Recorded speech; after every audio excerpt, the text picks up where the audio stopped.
es el doctor Hugo Rodríguez, de la Fundación México en la Cima del Mundo. Doctor, gracias por estar con nosotros, bienvenido aquí a tu casa. Al contrario, muchas gracias, muy amables por la invitación. A ver, esto tiene que ver con expediciones al Everest, y luego vamos a hablar de Donald Trump. Algunos dirán, a ver, ¿de qué se trata esto? ¿Cómo se relaciona? Sí, bueno, las expediciones al Everest fue cuando era yo deportista. Fui primero nadador de larga distancia y después escalador, y crucé el Canal de la Mancha, ascendí al Everest y cuando terminaron las expediciones convertimos esas expediciones en una fundación. En esta fundación hemos hecho estudios en gobierno global y también en cambio climático.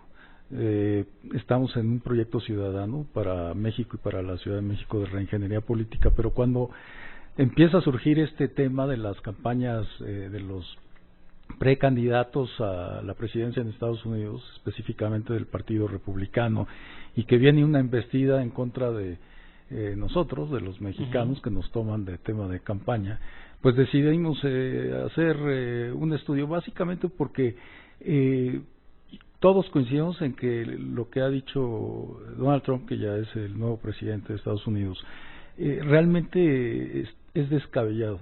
Es decir, los mexicanos no somos un problema para la economía de Estados Unidos, al contrario, somos un beneficio para la economía de Estados Unidos. Simplemente la población económicamente activa, 13.6% de esa población son mexicanos, y nuestros mexicanos, que verdaderamente son los héroes desde mi punto de vista de México, porque envían montos de divisas superiores a la venta del petróleo, del turismo, etcétera. Ellos son los que mantienen la estructura de costos de la economía estadounidense en su conjunto. El impacto de la mano de obra mexicana representa el 11.5% del Producto Interno Bruto de ese país. Tú te pusiste, doctora, a diseccionar a Trump cuando ya te imaginaste lo que se venía. Si te parece, hablamos de este libro tuyo y luego de una pausa, ¿sí? Claro, gracias. Regresamos.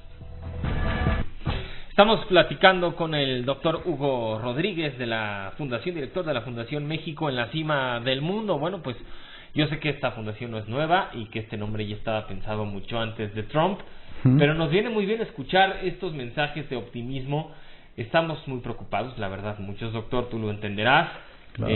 Las amenazas de Trump comienzan a convertirse en realidad, va en serio. Algunos expertos decían que una cosa era Donald Trump candidato con estas amenazas, con estos mensajes duros, amenazadores, reitero, y que luego pues cuando llegara a la presidencia ya iba a cambiar, porque así suelen ser los candidatos, buscan algunos votos en específico, pero parece que Donald Trump no ha mentido y parece que no va a cambiar de estrategia ni de promesas que hizo a lo largo de su candidatura ahora ya como presidente de los Estados Unidos.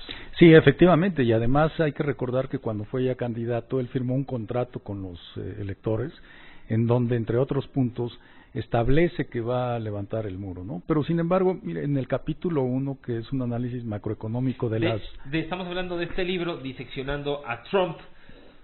Aquí lo tiene usted, lo escribiste junto con... Así es, con tres autores más.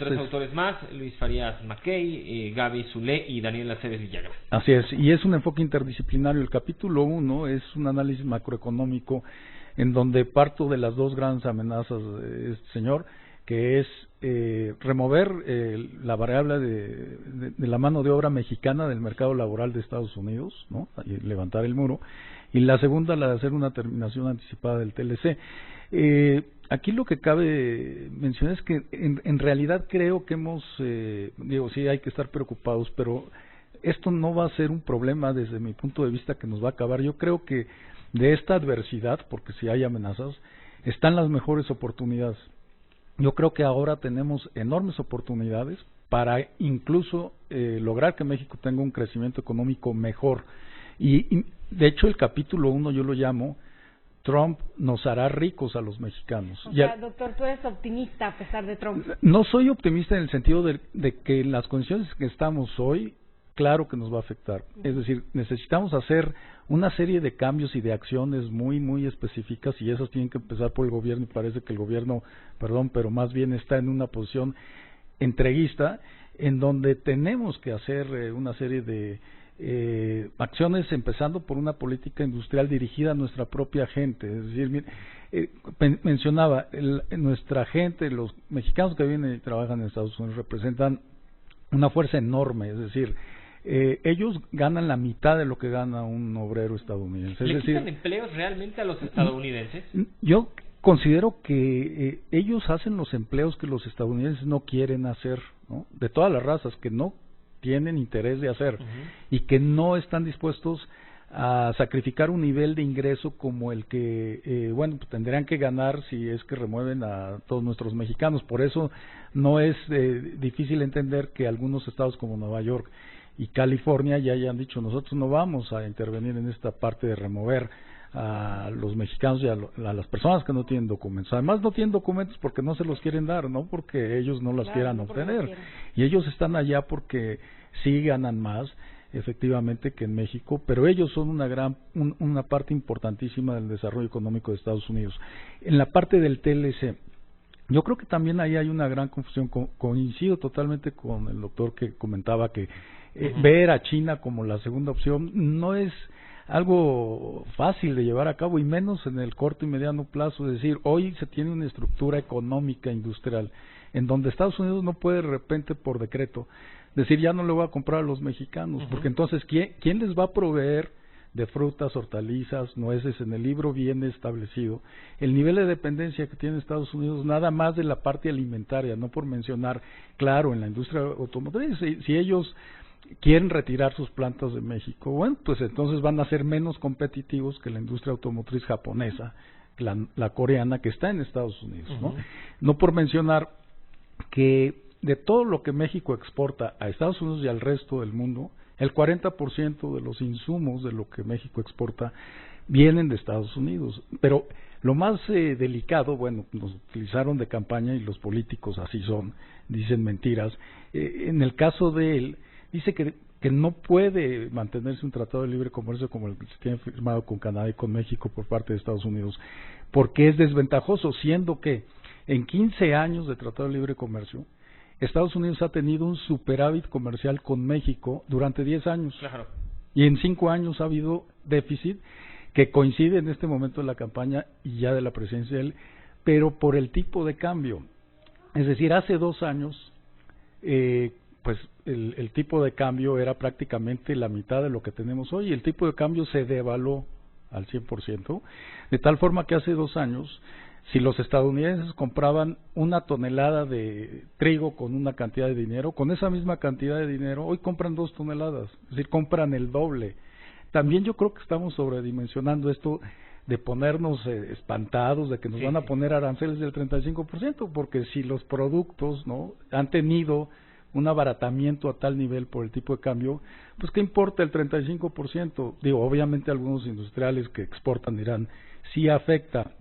Bueno, en realidad, si ha habido una indexación de la moneda mexicana, esto también repercute a favor de México. Y no, vuelvo a repetir, no van a poder de repente dejar, incluso las empresas que han invertido, que tienen industria en México, no van a poder cerrar las plantas, porque además para que ellos cambien las plantas a Estados Unidos, van a tardar 5 años.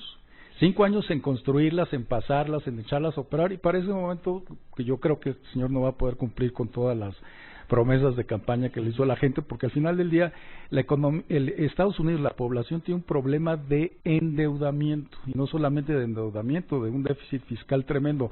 La gente, un tercio de la población de Estados Unidos está caminando hacia una franja de pobreza, y cada vez van a ser más pobres, entonces no les va a poder cumplir con las expectativas que tienen esos votantes, y difícilmente yo creo que va a volver a ganar la reelección. Doctor, nos quedan un par de minutos. Diseccionando a Trump, ¿para quién está dirigido y qué vamos a encontrar en esta lectura? Qué buena pregunta. Yo creo que lo que tratamos de hacer, sobre todo en el capítulo macroeconómico, era dirigir la información de qué es lo que podía suceder si llegaba Trump a la presidencia a los estadounidenses, a los que querían votar por él y votaron por él.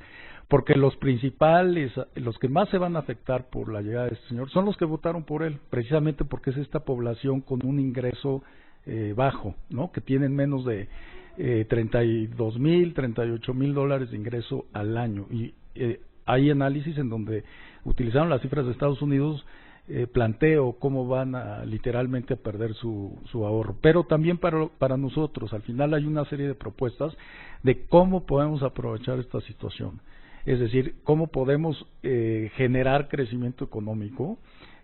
Tenemos que proteger a nuestra gente, pero nuestra gente está altamente calificada y podemos hacer una enorme franja de desarrollo en la parte de la frontera, etcétera, pero se necesitan acciones de gobierno que yo no sé si las van a hacer. Doctor, pues muchas gracias por haber estado con nosotros. Aquí está el libro. ¿Dónde se puede comprar? ¿Dónde se puede? Se puede comprar en internet, en Amazon y diseccionando a Trump, y ya usted lo puede conseguir. Ojalá que después vengas y hablamos sobre el Everest. Claro. No todos los días uno puede entrevistar a alguien que ya llegó hasta la cima de lo más alto. Claro. Y creo que con mensajes importantes de la lucha contra la adversidad, contra la mediocridad, porque eso nos vendría muy bien, testimonios de gente que se ha enfrentado a cosas como tú. Gracias. Cuando se habla de tanto pesimismo, ¿te parece? Así es, de acuerdo. Creo gracias. que hay cosas interesantes que hablar, ¿no? Sí, muchas gracias por la invitación, muy amables. Gracias, Hugo Rodríguez, director de la Fundación México en la Cima del Mundo.